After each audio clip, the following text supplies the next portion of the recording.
Sekarang jam 1 petang guys. Memang tengah panas nih. Tengah panas lip-lip sahabat. Sampai betul-betul dah layu pokok pria kata nih guys. Jumpa lagi sahabat di channel Uncle Sam Pisang. Tidak ada yang tidak baik sahabat, melainkan yang baik-baik belaka. Ini dia sahabat, kalau tidak siram daunnya akan terus kekeringan. Jadi Uncle siramlah guys.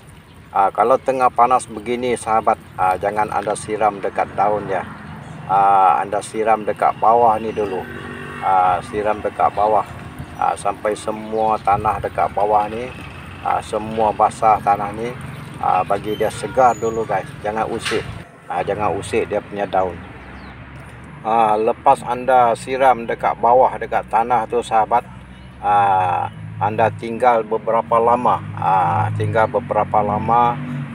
supaya daun tu segar dulu. Daun tu segar dulu baru anda boleh spray dekat daun dia. Nampak guys, tengok daun ni sudah semakin segar. Daun ni semakin segar guys. Ini dia sahabat. Ini dia. Sebenarnya Uncle nak tunjuk yang ini saja kontennya guys. Nampak daun yang Uncle pegang ni. Ini kira 1 hari setengah saja ni sahabat. Semalam tidak ada daun ni. Hari ini sudah ada. Tengok, begitu cepat dia membesar sahabat. Ya, lebih kurang lah, ataupun boleh dikatakan sama sajalah sahabat. Ini lebih kurang dengan kita punya hidup lah. Kalau kita sentiasa berusaha, pasti hari demi hari hidup kita sentiasa ada kemajuan sahabat. Begitu jugalah dengan channel kita.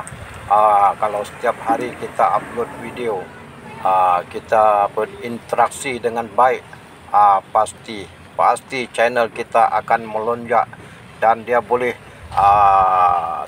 meletup juga lah guys. Selepas kita biarkan beberapa minit, bila daun dia dah mula segar guys, segar macam tadi, barulah kita spray dah guys. Barulah kita siram dia. Kita siram dekat daun dia. Kalau anda siram tengah panas tadi, pokok pria ni boleh pindah alam abang hang.